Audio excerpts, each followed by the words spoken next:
परमात्मा को पाने तथा उसका वास्तविक लाभ प्राप्त करने के लिए पवित्र बाइबल में प्रमाण है कि प्रभु ने मनुष्य को अपना ही स्वरूप बनाया। 6 दिन में सृष्टि रचकर 7वें दिन विश्राम किया।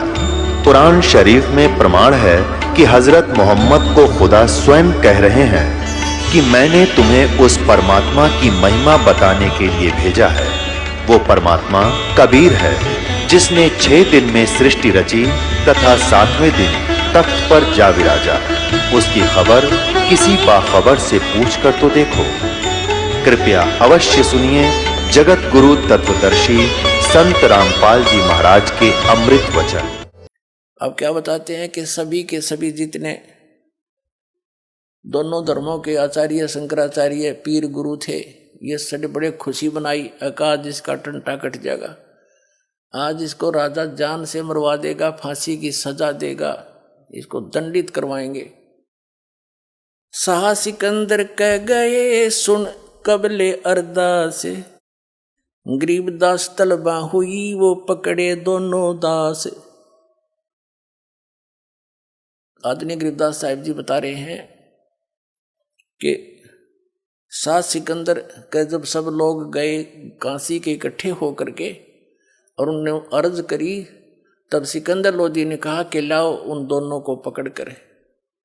तो वो दोनों पकड़े गए। आदरणीय रविदास साहिब जी, परम पूज्य कबीर परमेश्वर जी। कह कबीर यो क्या किया गणकालीनी संगे, गरीबदास भूले भक्ति ये पड़ा भजन में भंग। अब सिकंदर लोधी शेष था, पहले तो जो ज्ञान सुन रखा था भगवान का, उसके आधार से बोला कि कहो कबीर यो क्या किया, वैसा ले ली संग और गरीबदास भूले भक्ति। सिकंदर लोधी कह रहा है कि तुम भक्ति भूल गए और आपके पड़ा भजन में भंग। अब परमेश्वर कबीर जी क्या कहते हैं, सुन सिकंदर बादशाह हमरी अर्ज आवाज, गरीबदास वो राक्षसी जिन ये साजा साज। वो तो जानी जान थे, उन्होंने तो जानबूझ कर लीला की थी और एक दास बनकर कह रहे हैं कि हे सुनो सिकंदर बादशाह हमारी अर्ज आवाज, और गरीबदास वो राक्षसी जिन ये साजा साज। भगवान आप रक्षा करेगा मेरी, जो मेरे से गलती बनी या ना बनी। जैसे सिकंदर लोधी ने शिक्षा दी कि क्या क्या किया कबीर जी आपने यो, वैसा कुछ साथ ले लिया, आपकी भक्ति में कितना हानि होगी। तो परमात्मा एक दास बनकर उतरे थे। एक दास की लीला, एक हर तरह की लीला वही करके गए हैं जो एक संत ने करनी चाहिए और एक भक्त ने करनी चाहिए और एक अच्छे नागरिक ने किस तरह अपना गुजारा करके जीवन निर्वाह करना चाहिए। और परमात्मा तो 6 अवतार लीला उनकी चल ही रही थी, काशी में बैठकर पूरे ब्रह्मांडों को घुमा रहे थे और साथ में एक तत्वदर्शी संत वाली भूमिका भी वही कर रहे थे। खरी खरी जो कहते हैं सोई संत कहावे, और जेता मीठा बोलिया तेता संत ना हो। तो परमात्मा जो संत ने सतगुरु ने जो बोलना चाहिए, सच्ची सच्ची कहनी चाहिए, वो परमात्मा कबीर जी ही बोल के गए थे। और जो सच्ची कहता है वही सतगुरु होता है। तो कबीर साहब जी ही रियल में सतगुरु और परमात्मा थे ही। तो अब वो सेवादास को दे दी उन्हें सारी सच्ची कहने की, चाहे जो शरीर रहो चाहे ना रहो, उसका संदेशा पूरा पहुंचाऊंगा उसके बच्चों।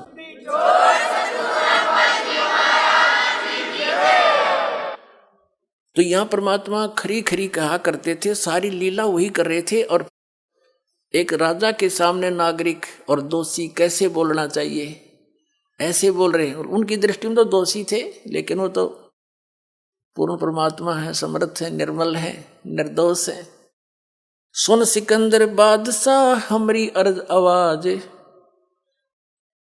और कबीर साहब की तरफ से गरीबदास जी कह रहे हैं, गरीबदास वो राक्षसी जिन ये साजा साज, कि मेरा तो भगवान मेरी रक्षा करेगा, जो भी मेरे से हुई सो हुई। अब क्या बताते हैं फिर क्या किया, जड़िया तोक जंजीर गल शाह सिकंदर आप, गरीबदास पद लीने है वो तारी अजब पाजाप। अब कबीर साहब लीला कर रहे हैं हमें बता रहे हैं, समझा रहे हैं कि कोई भी आपत्ति आप पर आ जावे, चाहे झूठी या सच्ची, किसी प्रकार से भी, आप किसी कर्म से या वैसे किसी की गलती के कारण, तो उस समय परमात्मा के इस अजप्पा जाप जो नाम आपको दे रखा है, इसमें लौ लगा लेना। फिर जो भी होगा परमात्मा आधार से ही होगा, उसमें अन्य किसी का चिंतन नहीं करे। कोई भी आपत्ति के समय अपने मालिक के उस नाम का स्मरण करे जो आपको प्राप्त है। क्या बता रहे हैं? जड़िया तोक जंजीर गल साहा सिकंदर आप, गरीबदास पद लीने है ये तारी अजप्पा जाप।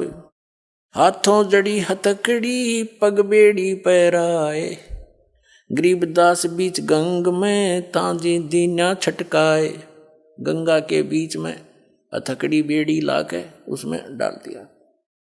जड़ गए तोक जंजीरें सब, जड़ गए तोक जंजीरें सब, लगे किनारे आए। गरीबदास देखे खलक स्यों काजी बादशाह। अब क्या हुआ? जब वो गंगा में पटका, उन्होंने हथकड़ी बेड़ी सारी जड़गी। कबीर साहब ऐसे बैठे हैं जल पर, जैसे थल पर बैठे होते हैं। नीचे से बड़ा वेग से लहरें जा रही हैं जल की, मालिक बैठे। फिर परमात्मा वापस आ गए किनारे पर। फिर उन्होंने सोचा यूँ तो ना मर रहा, अब इसका पत्थर बांधो और फिर दोबारा उसी में छोड़ के आओ। जड़ गए तोक जंजीरी से लगे किनारे आए। गरीबदास देखे खलक स्यों काजी बादशाह। तो सारी जनता देख, दर्शक सारा शहर उमड़ कर जा रहा, और बादशाह भी वहीं खड़े। काजी और मुल्लारी हमारे एक धर्मगुरु थे, वो सारे वहीं देखे तमाशा का काम होगा इसका, हमारा रोड़ा निकलेगा, हमारा कांटा निकलेगा आज। जो वो अज्ञानी समझ रहे थे भगवान को, जो उनका भी पिता उनको भी सतमार्ग दर्शन कर रहा था कि तुम भ्रमित हो रहे हो और इनको भी भ्रमित कर रहे हो, वो सभी देखने चले गए। काज युग खत्म हो जाएगा। नीचे नीचे गंगा जल ऊपर आसन थीर, गरीबदास डूबे नहीं वो बैठे अधर कबीर। कहते नीचे नीचे गंगा जल ऊपर ऊपर आसन थीर, यानी कति स्थिर खड़े बैठे आसन लाके। और गरीबदास जी बता रहे हैं कि सब नो कह रहे हैं डूबे नहीं बैठे अधर कबीर। यो अचरज कैसा भया ये देखें दोनों दीन। दोनों धर्मों के व्यक्ति वहां देख रहे हैं, ये क्या, ये कैसा अचरज है, ये डूबा नहीं। गरीबदास का जी कहे ये बांध दिया जलसीन। अब ये तुक्के मारे काजी लोग ने कहे इसने इस जल को अपने मंत्र से बांध दिया, इसलिए ना डूब रहा। तुम बांध लो ना, पढ़ो इसका माइक बजा के, है मूर्ख बनाओ दुनिया ने। गल में फांसी डारे करिए बांधो सिला सुधारे। क्या फैसला किया कि इसके फांसी लाओ, इसके गल में रस्सा बांध दो मजबूत सा, और इसके गले में भारा मोटा पत्थर बांध दो, यो डबो होगा इसने। गल में फांसी डारे करिए बांधो सिला सुधारे। अच्छी तरह बांध दो पत्थर सिला। गरीबदास यो जुल्ह दी जब डूबे गंगदारे। सिला दरी जब नाव में बांधी गले कबीरे। ओए होए, पुण्यात्माओं, बालक नहीं है आज का मानव, बड़ा बुद्धिमान है। और हम क्या उद्देश्य लेकर जी रहे हैं? गरीबदास साहिब जी को परमात्मा ने ज्ञान दिया, उसमें क्या कह रहे हैं? बिन उपदेश अचंभ है क्यों जीवित है प्राण, और भक्ति बिना काठोर है ये नर नहीं पाषाण। उदय अस्त का राज जीव को जय कोई दे, और लाख बधाई के करे जय नहीं नाम तेने। अब क्या बताना चाहते हैं कि ये जीव मनुष्य जीवन पा करके भक्ति नहीं कर रहे, उपदेश नहीं ले रखा, ये किस आधार से जीवित है, किसको आधार मानकर जिंदा है? अगर इस ज्ञान को सुनकर ये इधर नहीं आते हैं उपदेश लेने तो ये आदमी नहीं, ये पत्थर दिल हो गए। इनके पाप कर्मों के कारण इनके ऊपर पत्थर हो गए, ये पत्थर हो गए। इंसान नहीं है तो इतना किस लिए जी रहे हैं? हम इन कार और कोठियों को, बेटा और बेटियों को अपना मानकर जी रहे हैं। कल मृत्यु हो जाए आपकी, क्या उद्देश्य था ये? कल बच्चे आपके सामने मर सकते हैं, ऐसे गंदे लोग में हम रह रहे, क्या यही उद्देश्य फाइनल है? कहते इस भक्ति बिना कहाँ ठोर है, ये नर नहीं पाषाण। अपने आत्मा परमात्मा हमारे लिए कितना दुख उठा रहे हैं। आप तो भांग पिए पड़े हुए हैं काल की। कबीर साहब कहते हैं, कबीर ये माया अटपटी और सब गट आण अड़ी, किस किस ने समझाऊं या कुआ भांग पड़ी। काल ने आपके अज्ञान की और यहाँ के झूठे लालच लोभ की, कोई ठीकार बंगलियां की, या एक ऐसा नशा चढ़ा रखा आपके इस माया का। कहते हैं कबीर साहब के, किस किस ने समझाऊं या कुआ भांग पड़ी। किस साल से जी रहे और 1 मिनट में ना जाने भूकंप आ जा, क्षेत्र का क्षेत्र नाश हो जाता है और 3-3 पीढ़ी के बनाए हुए मकान वहीं पर उनके नीचे दब कर मर जाते हैं और फिर बाकी बचे फिर भी कुशल खा कुशल है। यहाँ पर कबीर साहब कहते हैं, झूठे सुख को सुख कहे ये मान रहा मनमोद, ये सकल चबी ना काल का कुछ मुख में कुछ गोद। तो वो परमात्मा आपके लिए कितना भटक रहे हैं, उनका क्या उद्देश्य था आने का इसे श्लोक न छोड़ के?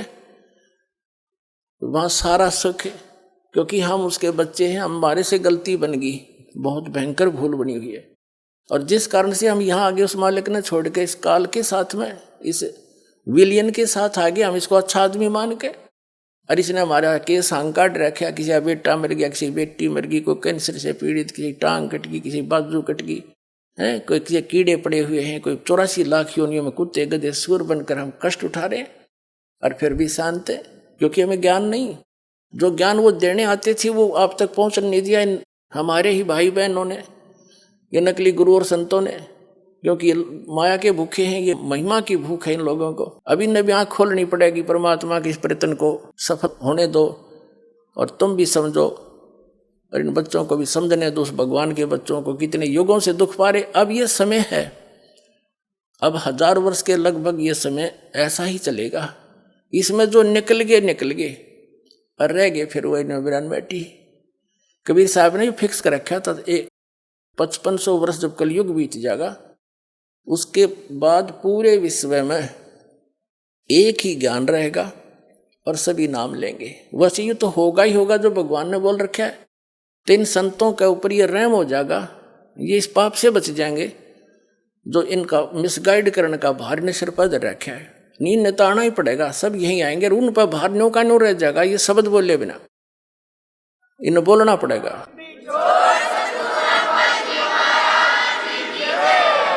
अब हमारे भगवान, हमारे पिता, हमसे गलती बन गई। कहते हैं कोटिक अवगुण बालक करही, पिता एक चित नहीं धरही। हमने उनको पीटा, उनको बड़ुआ कहा, उस पर तोप के गोले चलाए, पत्थर मारे।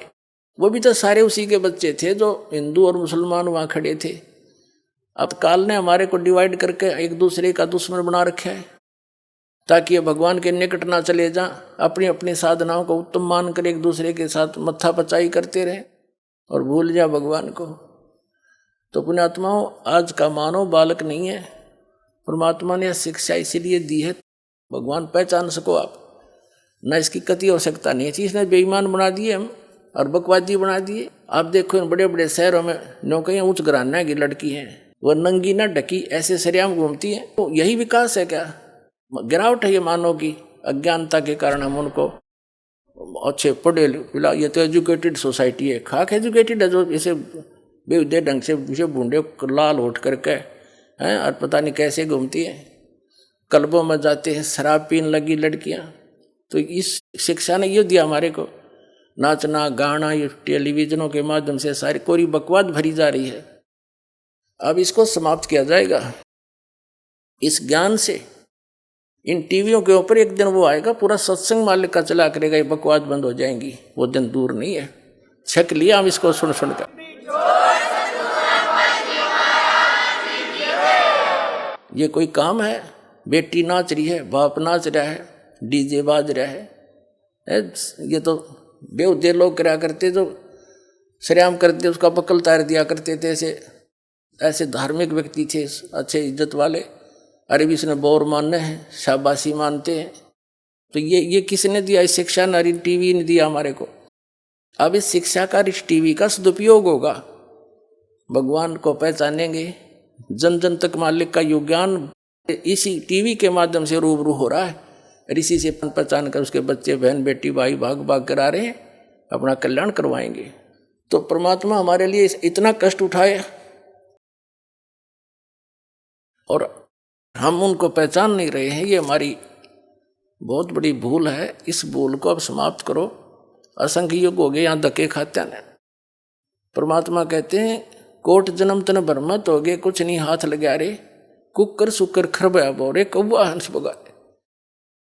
अपने आत्माओं जिसको नशा हो, वह व्यक्ति चाहे जून के महीने में पंजाब, राजस्थान, हरियाणा, यूपी के क्षेत्र में और बाहर पड़ा हो, पसीने में पसीना हो रहा हो, रेत उसका लगा हुआ हो, उसको कोई कहे भाई तू बहुत दुखी है, उठ ले यहाँ से, चल तुझे छाया में बैठाता हूँ, और वो कहता है जोड़ दे मौज हो रही है। तो आज हम इस स्थिति में है, इस गंदे लोक के सुख को हम सुख मान रहे हैं, हम शराबी की तरह पड़े इसके अंदर। और जब यह भांग उतर जाएगी आपकी, या शराब उतर जाएगी इस तत्व ज्ञान से, आपको नरक दिखाई देगा सतलोक की तुलना में। क्योंकि अभी हमें ज्ञान ठीक नहीं मिला। सतलोक में कहते हैं प्रकाश ही प्रकाश है, आत्मा उसमें जाकर मिल जाती है जैसे बूंद समंदर में। और कुछ लोग कहते प्रकाश ही प्रकाश है, वो अमरलोक है और वो सतपुरुष है, और उसमें बिंदु की तरह आत्मा भटकती है। ये कोई ज्ञान है? क्या रुचि बनेगी वहाँ जाने की? और जिन महापुरुषों ने परमात्मा को देखा, अपने गवाह बना के मालिक ने वापस छोड़ा, उन्होंने सारी स्थिति बताई है। वहाँ ऐसा ही सृष्टि है, वो शरीर ऐसा नहीं है, वो बगैर नाड़ी तंत्र का शरीर है, उसमें वृद्ध अवस्था नहीं होती। वहाँ सतलोक एक पृथ्वी है, सफ़ेद उसका कलर है, जैसे रेत देखी हो आपने, उसमें सफ़ेद मिट्टी हो जाती है। तो वो परमात्मा की वहाँ सफ़ेद मिट्टी है, लेकिन वो रेही नहीं, गजब की बहुत ज़्यादा चमकीली है, जैसे बालू रेत है कि किसी तरह का, इस तरह की वह पृथ्वी अलग है, सफ़ेद है, चमकदार है। और वहाँ पर सब सृष्टि है, बाग बगीचे हैं, हीरे पन्नों के वहाँ पहाड़ हैं, यहाँ तो पत्थरों के पहाड़ हैं। और गंगा जैसी दरिया वहाँ पर हजारों बह रही है, वो जल कभी खराब नहीं होता। इस गंदे लोक में ये गंगा दरिया का जल यही खराब नहीं होता। ये एक सैंपल दे रखा परमात्मा ने, अपने सतलोक से भेज रखी है यहाँ, और वो आपके लिए कि विश्वास हो जाए कि वहाँ ऐसे मटेरियल है, वहाँ ऐसे पदार्थ हैं, कभी नष्ट नहीं होते। तो उसको छोड़कर तुम यहाँ आ गए, उस सुख को देखकर ही हम उसको परिचित होकर वहाँ रुचि बनेगी। अब जैसे किसी का गांव में छोटा सा प्लाट हो और उसने चंडीगढ़ के में को प्लाट बता दे कि वहाँ ऐसा चल में तुझे इस तरह मिलता है, ये फार्म भर दे, कौन ना भरेगा? क्योंकि वो देख चुका है। तो मिनट में भरे, फटाफट जा बैठे उठे छोड़ के उस गाँव वाले छोटे से घर ने। तो ऐसे ही जब आपको इतना ही विश्वास दास दिला देगा कि सचमुच वो ऐसा है, तो आपकी अपने आप रुचि बनेगी। या तो आपका रहना नहीं, चाहे करोड़पति है, चाहे 20 कोठी बना रहा है, 1 मिनट में मृत्यु होगी, कुत्ता बनकर उस कोठी के बाहर बैठा पाओगा। तो ये अपनी कैसे हुई? ये तो मूर्ख बना रखे अपने को। तो ये आपका विश्वास होगा इस बात का। तो भगवान हमारे लिए भटक रहे हैं, क्या क्या कष्ट उठा रहे हैं, और हम फिर भी आंखें नहीं खोल रहे। तो अब जागना पड़ेगा अपने, बहुत समय हो गया इसकी काल की भूल भुलैया में।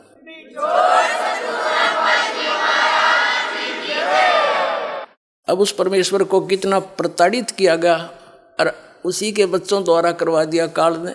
सिकंदर लोधी क्या, हिंदू मुसलमान क्या, पीर और काजी ब्राह्मण क्या, आचार्य शंकराचार्य क्या, ये उसी के तो बच्चे हैं सारे, ये कोई दूसरे थोड़े ही हैं। वो समर्थ थे। अगर वो दूसरा समझते, जैसे ये, और तुम देखो पुराने इतिहास देख ले, दुर्वासा जैसा का, दुर्वासा के पास थोड़ी सी भक्ति प्राप्त की थी, सिद्धि होगी, और श्री कृष्ण जी के पूरे परिवार को श्राप दे दिया, तुम्हारा नाश हो है। और वो नाश हो गया, यादव कुल का 56 करोड़ यादव कटका मर गए। तो वो उसके थे नहीं। और कबीर साहब समर्थ थे, दुर्वासा जैसे तो उसका पास सिंह भी नहीं, समर्थ शक्ति है वो। और उन्होंने किसी को बद्दुआ भी नहीं दी, अब वो किसने बददुआ दे, किसने मारे, वो सारे उसी के बच्चे थे।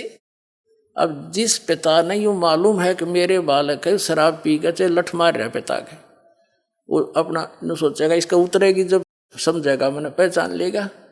तो अब ये तो हम ऐसे थे, काल ने ऐसे बना दिए। और परमेश्वर कबीर जी ने किसी को बद्दुआ नहीं दी, ना तो वह सारा 1 मिनट में नामो निशान नहीं पाता उनका, क्योंकि वो किसको श्राप दे और किसको बद्दुआ दे, अपने बालकों को कभी बद्दुआ दी नहीं जा सकती माता पिता पे। ये सत्क्रम मान लो, चाहे ऊपर ले मन तक गाड़ी भी दे दे कोई, लेकिन जब दुखी होगा, जब रोना आया करे उसने, तो ऐसे ही उन्हें हमारे दुख का पता है कि भांग पी कर मेरा पीछे पड़ रहे और अपनी समर्थता दिखानी थी। भगवान अगर आम व्यक्ति होता, संत होता, तो मर जाता दरिया में इतना कुछ करने के बाद, और फिर भी नो के न्यो रहे, और फिर भी आंख ना खुली, मरा नहीं, सारे तो अटकल अपना ली सारे तरीके, तो फिर भी ना माना। यो दानक दुल्हा भगवान है, क्योंकि दुल्हा उसमें था ना, गरीब था। और ये राजा होता रामकृष्ण ने रापा मान लिए, 5-4 घट दिए, 2-4 मार दिए, अरे आप भगवान से दोगे? ये तो 2 लठ मार के कोई किसान बना लिया, यहाँ के तो नियम यहाँ पर है। और ऐसे भगवान से दोना, ये है समर्थता का खेल। देखियो कबीर साहब को परमात्मा सिद्ध करना, क्योंकि परमात्मा थे ही, अवदास कर दया बख्शी, वो सारे लक्षण बताए। आज के जमाने में कबीर साहब को परमात्मा सिद्ध करना बालकों का खेल नहीं, और यूं ही हो गया, क्योंकि समर्थ थे, सच्चाई थी।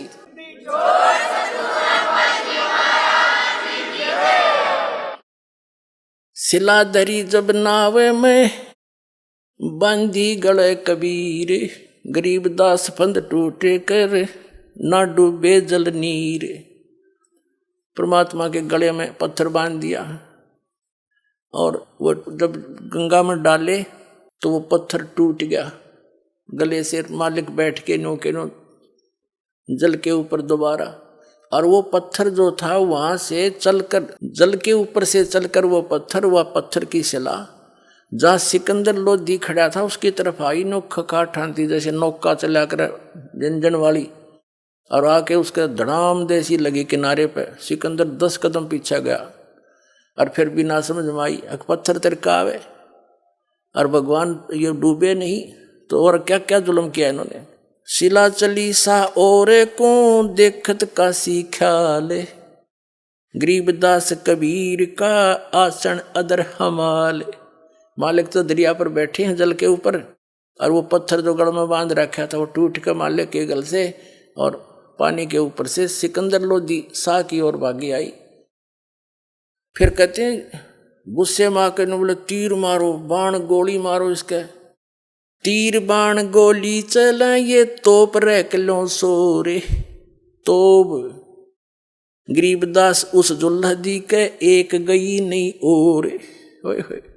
जिसको तुम जुलाहा कहते हो, जिसको आप एक कवि मानकर उसकी फाइल को बंद किए बैठे हो, उसकी महिमा आदरणीय गरीबदास साहिब जी आंखों देखी, और उनके द्वारा प्राप्त दृष्टि से तुलसीदास जी की तरह यथार्थ करे। कहते हैं तीर बाण गोली चलाएं और तोप रख लो शोर, गरीबदास उस जुल्हदी के यानी उस दानक के जुल्हे के एक गई नहीं और, उसकी ओर एक भी नहीं गई गोली। उड़े फिस इधर फिर आकाश में हो जा, खूब निशाना शांत नौकर दिनू जा। अब क्या बताते हैं, अधर धार गोले बह ये जल के बीच गबाक, गरीबदास उस जुल्दी पर शस्त्र छूट लाख, यानी लाखों लोग, सेना भी आ गिर, सब पुलिस पालिस भी आ गिर, आम व्यक्ति भी जो दुश्मन थे वो ले आए, तीर का काट के कोई गोली मारे। अधर जैसे तोप रख ले सब चले ये तीर बाण कमाने, गरीबदास वह जुल्दी जल पर रहे अमान, अधर धार अपार गति ही जल पर लगी समाध, गरीबदास निज ब्रह्म पद ये खेले आद अनाद, जुल्म हुआ डूबा नहीं ये शस्त्र लगे न बाण, गरीबदास अब कौन गति कैसे लीजे प्राण, लगी समाधि अगाध में बिचरे काशी गंगे, गरीबदास की लोल सरिये छू है चरण तरंगे, चार पहर गोले बगे ये दमकी मुल्क मदान, गरीबदास पोखर सूखे वो रहे कबीर अमान। कितनी प्यारी व्याख्या की है कि 4 पहर तक, 8 पहर का दिन रात होता है, 4 पहर माने 12 घंटे तक उस परमात्मा पर पत्थर तीर और गोले तोप के ये मारे गए। और परमात्मा बैठे गंगा के बीच में, दरिया के बीच में, जल के ऊपर, जैसे थल पर बैठा करे। अब वहां उसने मारन कौन जा, तो वहीं से तोप और तीर किसी न किसी तरह अंड करो इसका। तो क्या क्या बताते हैं गरीबदास साहब जी कि तीर बाण गोली चले तोप रे किलो सोरे, दुम्मा दुम हो रही, दुम्मा दुम चारों तरफ से बंदूकों की तोपों की। गरीबदास उस जुल्हदी के एक गई नी और, उन परमात्मा उस यानी जिसको तुम एक दानक कह के बोल रहे हो, जुल्हा कह के, उसकी तरफ एक भी गोली तीर और तोप का गोला नहीं गया। कितनी सिंपल लैंग्वेज में कहा है, जैसे हम बालक थे छोटे छोटे, आम कहावत हमारे हरियाणा के अंदर, हम पत्थर जैसे कोई डला मारते थे ना पानी में, तो उसकी आवाज होती थी गभाक। तेनों क्या करते ले जल में पड़ा गभाक देसी बोला। तो यहां उसी लैंग्वेज का प्रयोग कर रहे हैं। क्या बताते हैं, अधरधार गोले बहे, यानी अधरधार वन ऊपर के गोले तोप के या तो दूर जा पड़े पोखरों में तालाबों में, वह सूख गए सारे। और या वहीं पर उनके आसपास ही, तोपों के आसपास 10, 20, 50, 100 फुट पे जाके, और जल एकदम ऐसे गिर जा, गबक जैसे बोलता है ना गिरते हुए गोला, गबहाक डले बोलते हैं। तो क्या बताते हैं, सिंपल लैंग्वेज में गरीबदास जी बता रहे हैं, अधरधार गोले बहे कुछ जल के बीच गबहाक, यानी उड़े पड़ जा गबक दे ही, आगे नहीं जा परमात्मा तक। गरीबदास उस जुल्हदी पर शस्त्र छूटे लाख, उस जुल्हे पर, उस परम पिता पर लाखों शस्त्र छोड़ रहे लोग इधर उधर। तोप रैकले सब चले ये तीर बाण कमाने, गरीबदास वह जुल्हदी जल पर बैठे अमान। वो जिसको तुम जुल्हा कहते हो वो भगवान कबीर जी, और निश्चिंत बैठे हैं। अमान माने निश्चिंत, जल के ऊपर जैसे थल पर बैठते, और तीर सब कुछ चल लिए, तोप भी चल लिए। अधरधार अपार गति ही जल पर लगी समाधि, गरीबदास निज ब्रह्म पद ये खेलने आदि अनादि। ये निज ब्रह्म पद, ये पूर्ण परमात्मा है, ये सदा ऐसे ही आकर लीला करते हैं, पर हम पहचान नहीं पाते इनको। अब वो लोग खड़े खड़े क्या कह रहे हैं, सभी दर्शक, और वो हमारे हम ही होंगे उनमें, हम भी तो इसे नालायक है, गलत चीज को जल्दी ग्रहण कर लेते हैं। कहते हैं जुल्म हुआ डूबे नहीं शस्त्र लगे न बाण, गरीबदास इब कौन गति कैसे लीजे प्राण। सारे थक लिए जब नौके के ऊपर, कैसे मारे इसको, सारा कुछ करके देख लिया, इसके प्राण कैसे अंत करें। जुल्म हुआ डूबे नहीं, वो नौके जुल्म हो गया तो डूबता भी को नहीं, अन्ना मरता, अब इसको कैसे मारें, कैसे प्राण लेवे इसके। जुल्म हुआ डूबे नहीं कोई शस्त्र लगे न बाण, ना कोई शस्त्र लगता इसके, ना कोई बाण लग रहा। तो गरीबदास इब कौन गति और कैसे लेवे प्राण, लगी समाध अगाध में वो बेचरे काशी गंगे, गरीबदास के लोले सर ये छू है चरण तरंगे। परमात्मा बैठे हैं और गंगा की तरंगे लहरें परमात्मा के चरणों को छू छू कर चल रही है, और वो परमात्मा ऊपर बैठे जल के ऊपर। 4 पहर गोले बगे, 4 पहर तो कहते गोले दागे इन्होंने तोब के। 4 पहर गोले बगे ये धमकी मुल्क मदान, आस पास भी नहीं, सबके में दहल गया। और गरीबदास पोखर सूखे वो रहे कबीर अमान, आसपास के कहते हैं जोड़ भी सूख गए, जहाँ गोले पड़े थे जा जाके। अब दयालु परमात्मा, और कितने पड़ा हो तो कोई घर न फूक देते या कोई जीव और न मार देते उन पोखरों में, तालाबों में जा पड़े कि तो दूर या उसी में गंगा में गिर गए। गरीबदास जी कहते हैं 4 पैर तक गोले चले और धमकी मुल्क मैदान, आसपास के सब लोग भी दहल गए और गरीबदास पोखर सूखे, वो तालाब भी सूख गए। रहे कबीर अमान, परमात्मा नू के नू बैठे रहे, सुरक्षित रहे। अपनी करनी सब करी ये थाके दोनों दीने, गरीबदास अब जुल्हदी बैठ गए जलमीने। अब परमात्मा ने सोचा ये सारी 12 घंटे हो गए, ना खाना खा रखा है, ना ये पानी पी रहे ढंग से, इन मूर्खों के बकाए हुए सारे बच्चे दुखी हो रहे हैं, अब ये मार नहीं सके, सारे चिंतित भी हो रहे क्यों मारे। अन्योना सोचा रहा भगवान अपना पैर पकड़ दो या बुद्धि ना आई, तो दाता ने सोची ये अपने घर न चले जाएंगे और नीचे डुबकी लगा गए। सब ने खुशी मनाई, लाडू बांटे, मर गया, फिर गया रेती रेग, यानी गंगा में दब जाएगा लहरों के नीचे, इसके ऊपर रेत फिर जाएगी, सदा के लिए खत्म। सब जामा अपने खूब मुंह धो धोकर खूब मिठाई बांट रहे हैं। अच्छा, उधर दोनों को पकड़ के ले गए थे, रविदास जी को और कबीर परमेश्वर जी को। तो परमात्मा ने कहा था भाई इसका दोष नहीं कती, ये तो मेरे कहे तड़ा है, मेरा शिष्य इसने आज्ञा का पालन कर दिया और इसका दोष नहीं है, जो गलती सारी मेरी है। तो रविदास जी को छोड़ दिया। रविदास जी अपने घर थे, अपने कुटिया में थे, तो कबीर साहब वहां जाके बैठ गए रविदास जी के पास। उन सब ने देखा कि वो तो डूब डाब लिया, खूब मिठाई मुठाई बांटे, गाँव में गीत सुरीले। फिर उनके मन में आया कि रविदास जी कहा करते हुए भगवान आ रहा है, चलो अब उसको पूछते तेरा भगवान कहाँ है।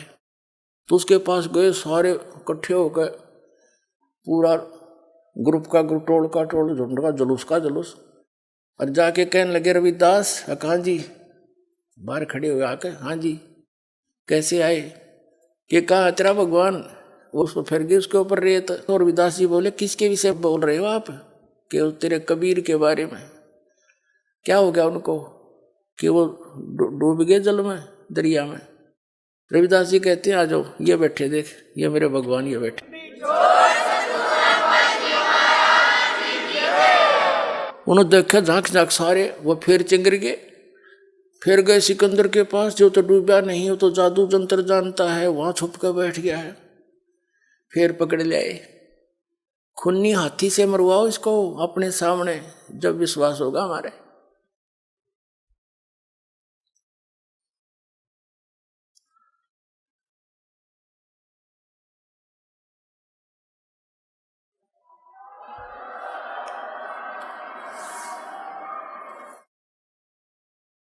अपनी करनी सब करी ये थाके दोनों दीन।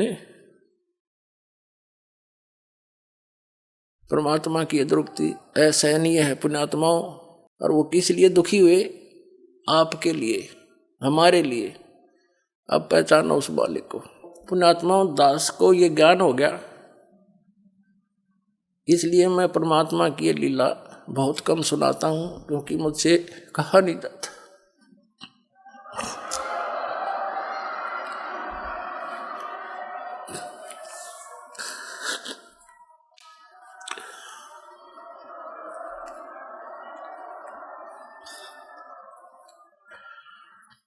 अपनी करनी सब करी थाके दोनों दीन।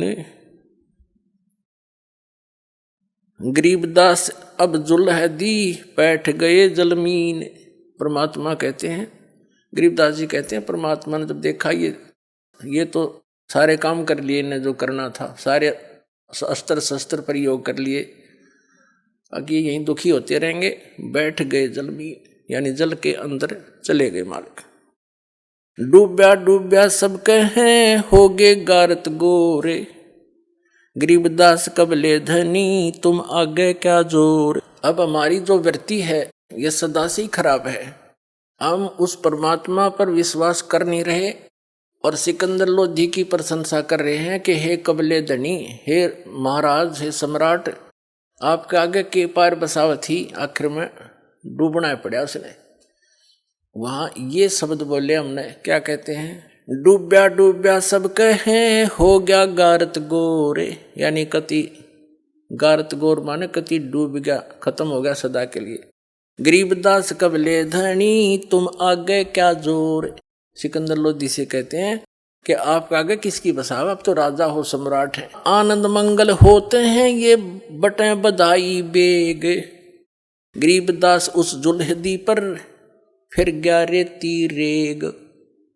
अब सब लोग खुश हो रहे हैं, जो कबीर जी डूब गए परमात्मा, और उसके ऊपर रेत, रेग माने गारा, या उसके ऊपर उसके सौ पर जमगी होगी, क्योंकि ऐसे फलों में नीचे दब के जमुना का गंगा का रेत दाब लेता है नीचे, उस दृष्टिकोण से कह रहे हैं। आनंद मंगल होते हैं ये बटे बधाई बेग, गरीबदास उस जुल्हदी पर यानी जुल्हे पर फिर गया रेती रेग, यह उनकी सोच थी। अस्थि घोड़े चढ़त हैं ये पान मिठाई चीर, गरीबदास काशी खुशी वो डूब गे गंग कबीर। सब खुशी मना रहे हैं, हाथी पर चढ़ का बैंड बाजा बजा रहे के डूब गया गंगा में कबीर। जाओ घर रैदास के हिलकारे हजूर, गरीबदास खुशियां कहियो कहियो नहीं कसूर। कहते हैं जाओ रविदास के संदेशा दे दो, सब गोए टोल के इकट्ठे हो गए। अरे नो ना क्यों डूब गया, नो पूछियो कित से उतरा गुरु जी। जब रविदास जी ने कहा ये बैठे मेरे गुरु जी कहाँ जा रहे थे। जाओ घर रविदास के हिलकारे हजूर, गरीबदास खुशियां कहियो कहियो नहीं कसूर। झालर ढोलक बाजत हैं ये गाँव है शब्द कबीर, गरीबदास रैदास संग दोनों एक तीर। कबीर साहब वहां बैठ अपनी महिमा जो हमें सुनाते हैं वो शब्द गान लाग रहे। अब रविदास जी कहते हैं वे प्रगट पूर्ण पुरुष हैं अविनाशी अल्लाह। रविदास जी आदरणीय रविदास साहब जी कह रहे हैं कि वे प्रगट पूर्ण पुरुष हैं अविनाशी आप अल्लाह। गरीबदास रैदास कहे सुनो सिकंदर सा, ए सिकंदर राजा वो अल्लाह है, ये खुद भगवान आ रहे हैं, मेरी बात मान तो सुन ले। अब क्या बताते हैं कि फिर उन्होंने क्या किया, कबीर साहब को पकड़ा और कहते खूनी हाथी से इसकी जीवन लीला अंत करवाओ राजन। राजा ने एक ऐसा दंड देने का स्थान बना रखा था, जैसे आपने स्टेडियम देखे हो, स्टेडियम तो आम आदमी ने बच्चों ने देखे होंगे, तो ऐसा एक मचान सा बनाया जाता था। राजा सबसे ऊपर बैठते थे, मंत्री उससे नीचे वाले से, और नगर के जो वीआईपी होते थे उससे नीचे, आम जनता बाहर खड़ी होती थी। और वहाँ खूनी हाथी से उस अपराधी के प्राण लिए जाते थे जो घोर अपराधी होता था, और दुनिया का भय हो जावे कि और भी कोई गलती करेगा तो उसको ये सजा मिलेगी ताकि जनता बुराई से बचे। इस दृष्टिकोण से अब वहाँ ले गए पकड़ के, और कबीर परमात्मा के गोला लाठी दे दी भगवान के, हाथ बांध जोड़ के और वहां गिर दिए। और खूनी हाथी होते थे जो आदमी को चाब जाते थे, मार डालते थे बुरी तरह, उनको शराब पिलाई जाती है। तो शराब पिलाकर हाथी को निर्धारित एक पीलवान सरकारी नौकर होता था, और वो हाथी भी सरकारी ही होता था, उसको लाया गया। अब गरीबदास जी की अमृतवाणी में सुनाएंगे, घना आनंद आओगा। खूनी हाथी मस्त है पग बंदे जंजीर, गरीबदास जहाँ डारिया मसक बांध कबीर। खूनी हाथी के सामने परमात्मा को मसक बांध के गोला लाठी दे के गिर दिया। अब क्या हुआ कि परमात्मा की तरफ पीलवान यानी ड्राइवर हाथी के ऊपर बैठ के चलाता है। अंकुश होता है एक भाला सा उसका, वो इधर उधर बकवाद करे तो सीधा भाला ठोक देते हैं, फिर वो हाथी तभी सीधा होता है। अब उसने क्या किया, परमात्मा ने अपने पास बब्बर शेर खड़ा दिखा दिया।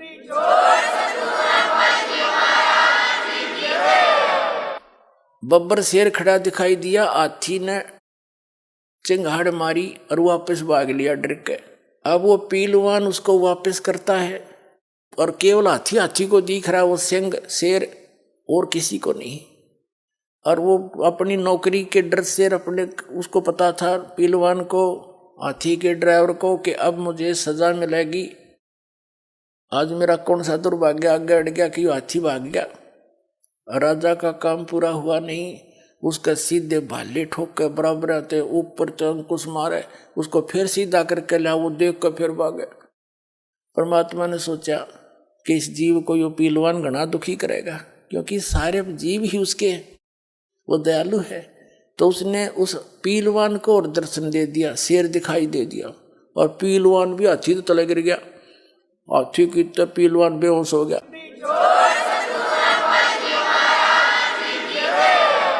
और फिर परमात्मा ने खड़े हो गए, वो टूट गए बंधन, वो तो निर्बंध है, उनको कौन बांध सके। एकदम खड़े हुए नोंगड़ाई सी लेके, और इतने लंबे दिखाई दिए जैसे आसमान पर शीश जा रहा हो दाता का, इतने लंबे तेजों में रूप हो गया। तो सिकंदर लोधी ने देखा, रोते रही तो भाई कोई अल्लाह का स्वरूप है। कांपन लग गया सिकंदर लोधी, जहाँ बैठा था अंडी पाक्या उस पर मचान पर टॉप मोस्ट स्थान पे, और वहीं से लग गया कांपता हुआ, हाथ जोड़ के पौड़ियों से अवगत मत होता हुआ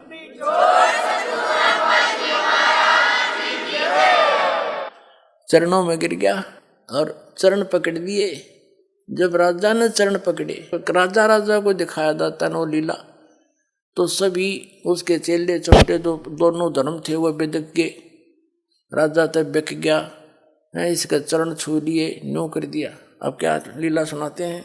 सिंह रूप साहेब धरा ये भागे उल्टे फीले, अपना दूसरा रूप शेर का बना के मालिक ने करा। गरीबदास समझे नहीं या दुनिया खलीले, बने केहरी सिंह जीत चौर शिखर आसमान। आइए अब हम उन श्रद्धालुओं के अनुभव जानते हैं जो जगत गुरु तत्वदर्शी संत रामपाल जी महाराज जी से दीक्षा प्राप्त कर चुके हैं तथा उनके द्वारा बताए गए भक्ति मार्ग पर चल रहे हैं। जी नमस्कार। नमस्कार सर जी। क्या नाम है जी आपका? पूजा गणेश शेरके। कहाँ से आए हैं आप? जी मैं जालना महाराष्ट्र से बिलोंग करती हूँ। संत रामपाल जी महाराज से नाम दीक्षा लेने से पहले आप क्या भक्ति साधनाएं करते थे? सर जी, संत रामपाल जी महाराज जी से नाम दीक्षा लेने से पहले जो कि महाराष्ट्र में जो प्रचलित साधनाएं हैं वो सब हम किया करते थे। जैसे कि हमारी जो दादी जी थी उनको नवनाथ है महाराष्ट्र में, उनकी सवारी आती थी, तो उसी के साथ जो लोग थे उनके पास जैसे कि हल पूछने के लिए आया करते थे। तो बचपन से ही घर में बहुत ज़्यादा धार्मिक वातावरण था। उसी के साथ हमारी जो कुलदेवी है तुळजा भवानी माता थी, जो कि मतलब तुळजापुर में उनका बहुत बड़ा मंदिर है। तो वहाँ पे जाना, उनकी जो परडी रहती है वो जोगवा मांगना, तो वो मेरी मम्मी जी किया करती थी। तो घर घर जाके वो जोगवा मांगती थी, जो उनका दिन रहता है मंगलवार को। तो हम भी वही साधना किया करते थे। बाद में महाराष्ट्र में जब हम जालना में शिफ्ट हुए तो उसके बाद एक स्वामी समर्थ नाम से दिंडोरी प्रणीत केंद्र है नरिमान नगर में, तो हम वहाँ पे जाने लगे। हमारे जो पड़ोसी थे उन्होंने हमें उनके बारे में बताया था। तो हम वहाँ पे पैदल आना जाना, कम से कम घर से 3 से 4 मतलब 2 से 2.5 किलोमीटर वहाँ तक था जो डिस्टेंस था। तो हम घर से पैदल जाते थे और पैदल आते थे। तीनों टाइम वहाँ पे आरतियाँ होती थी, तो कम से कम सुबह शाम तो भी हम जाने का प्रयास करते थे। माता जी, मैं पूरी फैमिली वहाँ पे जुड़ी हुई थी। तो वहाँ पे 7 दिन का हवन पाठ यज्ञ पारायण रहता था। तो 7 दिन हम वहाँ पे सुबह जल्दी उठ के जाना, वहाँ पे हवन पढ़ना, गुरु चरित्र का पारायण करना, स्वामी चरित्र का नित्य पाठ करना, दुर्गा सप्तशती का पाठ करना। जो नवरात्र रहते हैं तो उस टाइम जो दुर्गा मंदिर है वहाँ पर पैदल जाना पैदल आना। तो इस प्रकार से सारी जो साधनाएं थी, उसी के साथ जो महादेव शिव जी है उनकी पूजा भी, जैसे 16 सोमवार का व्रत पकड़ना, निराहार रहना, ये सारी साधनाएं हम किया करते थे। देखिए, महाराष्ट्र में जो भी पारंपरिक पूजाएं की जाती हैं वो सभी साधनाएं आप पहले कर ही रहे थे, तो फिर आपने संत रामपाल जी महाराज जी से नाम दीक्षा क्यों ली? सर जी, हम ये सब साधनाएं तो किया ही करते थे, लेकिन फिर भी जो लाइफ में बहुत ज़्यादा समस्याएं थी। जैसे कि मेरे जो पिताजी थे वो बहुत ज़्यादा मतलब स्मोकिंग करते थे, सिगरेट वगैरह वो पीते थे। वो कभी कभी जब उनको टेंशन हो जाती थी तो रात रात भर वो सिगरेट पिया करते थे। हम उनको बोल भी नहीं पाते थे क्योंकि वो बहुत ज़्यादा गुस्सा भी कर देते थे, हम डर जाते थे। तो इस वजह से हम बहुत ज़्यादा, घर में भी माहौल बहुत ज़्यादा ख़राब हुआ करता था, हमेशा हर कोई टेंशन में ही रहता था।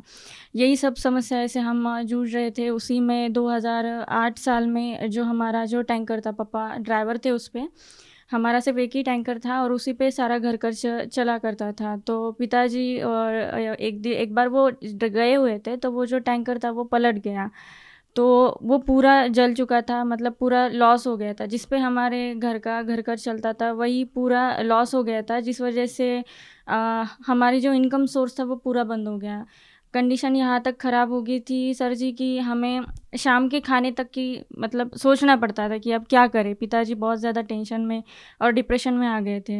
सारी समस्याएं थी। भैया भी उस टाइम 10th में था, 11th में उसको एडमिशन लेने के लिए क्लासेस के लिए पैसे भी नहीं थे। पूजा जी देखिए, आप जो पहले भक्ति साधनाएं कर रहे थे, उन साधनाओं के करने से आपके जीवन में जो कष्ट थे वो ज्यों के त्यों बने हुए थे। तो फिर संत रामपाल जी महाराज जी से नाम दीक्षा लेने के बाद आपके वो कष्ट थे वो कैसे दूर हुए? हमारे बुआ जी का लड़का था, वो पहले संत रामपाल जी महाराज जी से जुड़े हुए थे।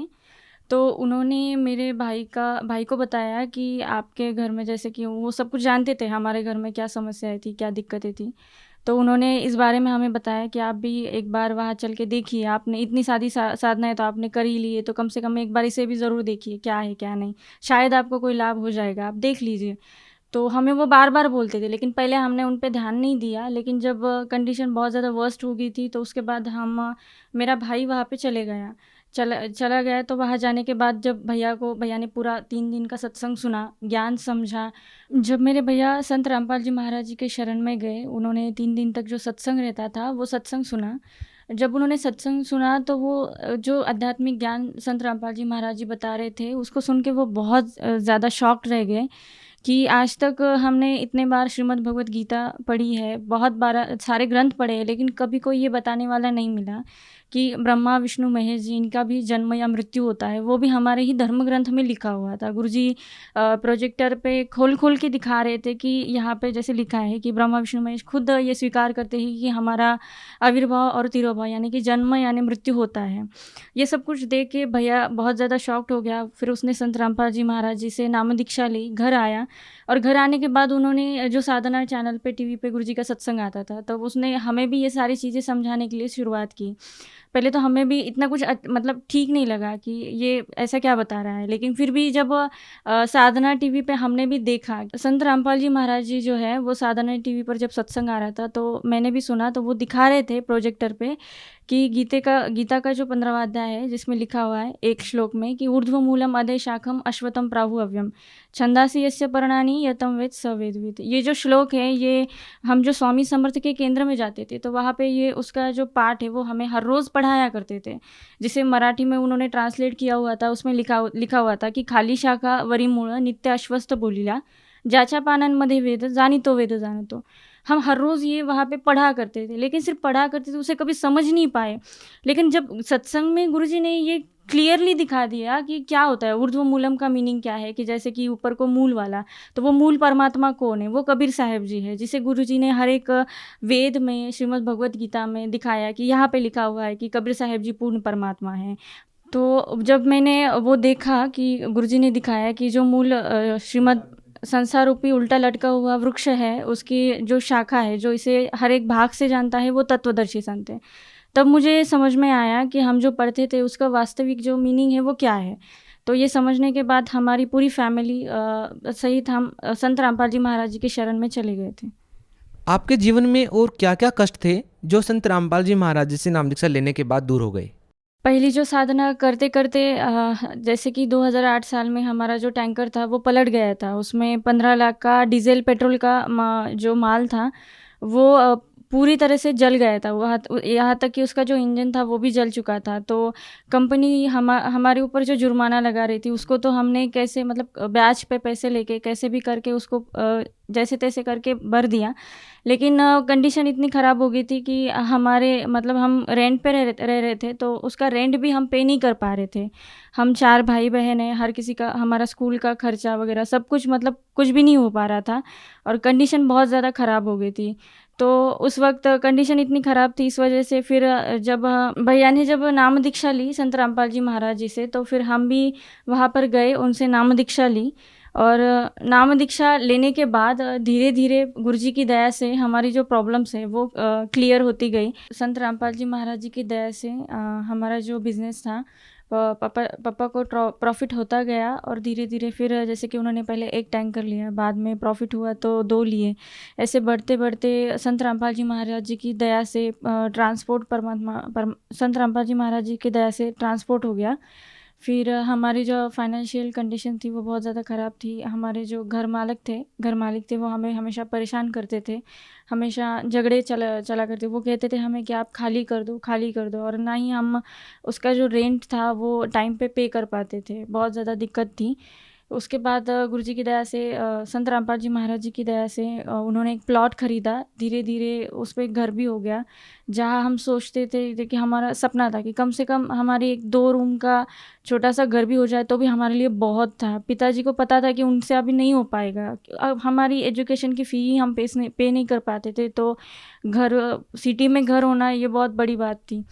लेकिन संत रामपाल जी महाराज जी की दया से हमें आज वो घर मिला जो हमने सपने में भी नहीं सोचा था।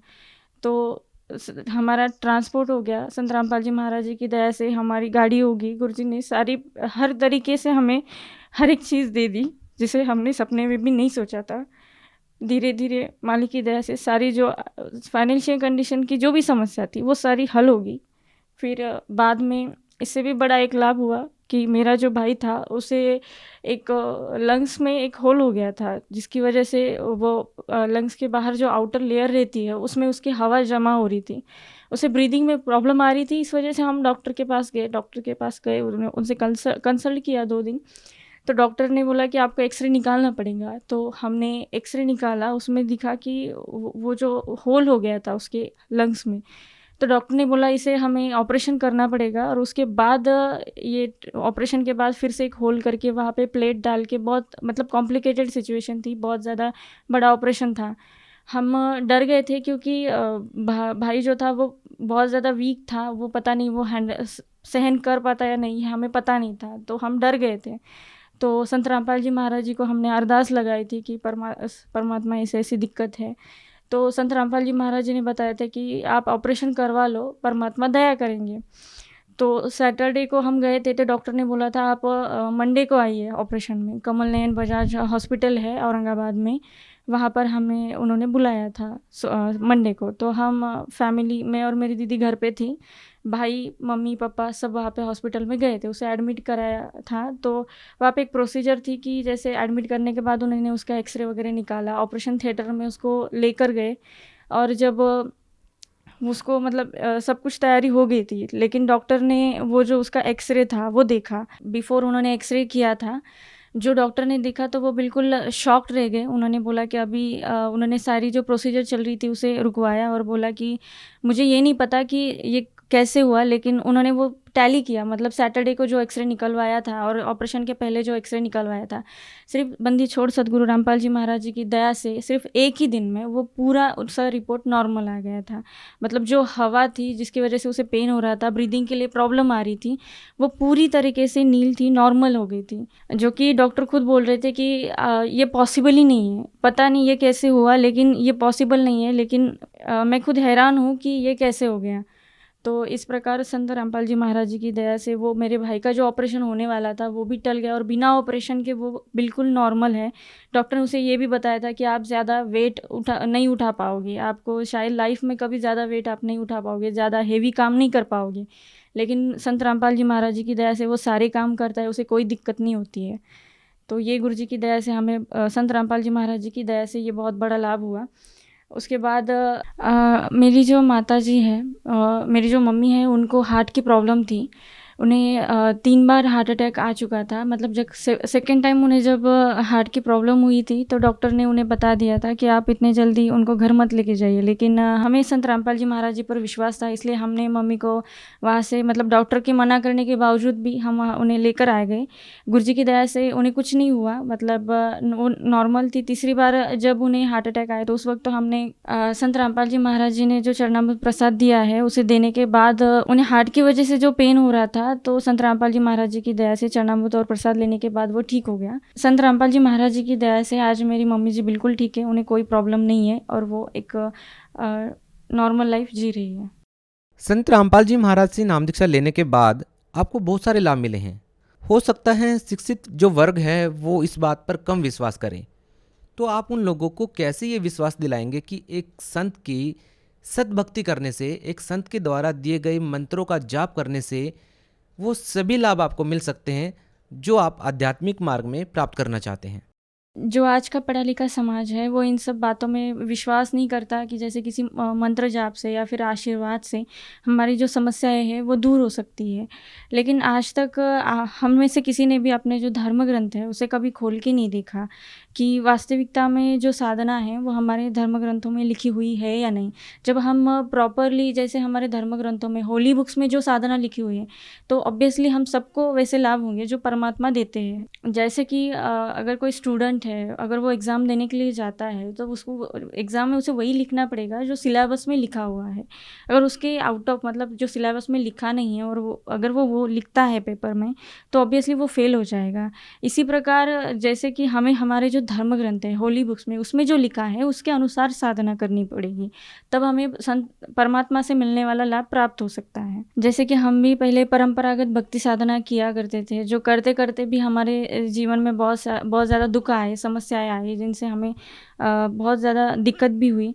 लेकिन संत रामपाल जी महाराज जी की शरण में आने के बाद जब हमने देखा कि जो शास्त्रानुकूल साधना है वो करने के बाद हमारे जो लाइफ से सारी जो समस्याएं वो धीरे धीरे करते करते, एक एक करते सारी ख़त्म होने लगी। तो मैं उन लोगों को ये कहना चाहती हूँ कि जो लोग ये विश्वास नहीं करते कि भक्ति साधना से या फिर मंत्र जाप से सारे प्रॉब्लम्स ठीक हो जाते हैं, तो आप एक बार अपने जो होली बुक्स है उसे चेक कीजिए और उससे मिलाइए। जब आप खुद मिलाएंगे तो आपको पता चल जाएगा कि शास्त्रानुकूल साधना करने से अपने आप हमें परमात्मा से जो लाभ मिलते हैं वो सारे मिल सकते हैं, जैसे कि हमें मिले हैं। हमारी भी सारी दिक्कतें दूर होगी, तो आपको भी 100% वो जो लाभ है वो ज़रूर होंगे। पूजा जी, देखिए, आप एक शिक्षित महिला हैं और आपने काफ़ी सोच समझ के संत रामपाल जी महाराज जी से नाम दीक्षा ली है। आप भगत समाज को क्या संदेश देना चाहेंगे? आज का जो युवा समाज है वो जैसे कि नशे की लत में पड़ जाना या फिर बुरी संगत में पड़ गया है, जो सिर्फ लाइफ में एंजॉयमेंट करना ही सब कुछ मानते हैं, उनको मैं ये कहना चाहूँगी कि सतभक्ति से हर कोई अपने लाइफ में स्ट्रगल करता है, अपनी लाइफ को सेटल करना चाहता है, लेकिन हम वो इतना स्ट्रगल करने के बाद भी वो सब कुछ चीज़ें नहीं हो पाती। जब हम सतभक्ति करते हैं, जैसे हमारी लाइफ में हमने कभी सोचा भी नहीं था कि इतनी सारी परेशानियों को झेलते हुए भी हम कभी अपनी खुशी से ज़िंदगी जी पाएंगे, लेकिन संत रामपाल जी महाराज जी की शरण में आने के बाद हमें भी वो सारे लाभ हुए जो हमारे शायद भाग्य में नहीं था, लेकिन वो परमात्मा ने हमारे लाइफ में दिया। तो मैं आज का जो पढ़ा लिखा युवा समाज है उनसे ये प्रार्थना है कि आप भी संत रामपाल जी महाराज जी का ज्ञान समझिए और उनसे नाम दीक्षा लेकर अपने जो समस्या है उनका हल आप पा सकते हैं। पूजा जी, हजारों लोग हैं जो संत रामपाल जी महाराज जी से प्रतिदिन जुड़ रहे हैं। जो श्रद्धालु हमें इस समय सुन रहे हैं, वे श्रद्धालु संत रामपाल जी महाराज जी से कैसे जुड़ सकते हैं?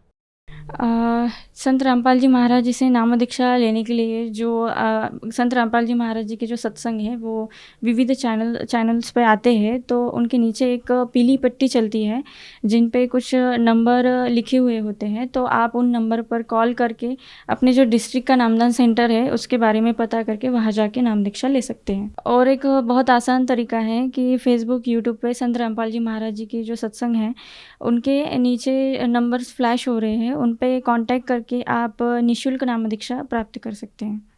जी, बहुत बहुत धन्यवाद। धन्यवाद सर।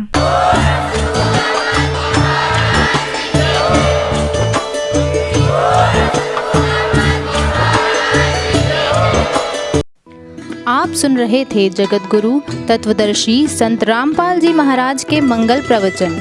अधिक जानकारी के लिए संपर्क करें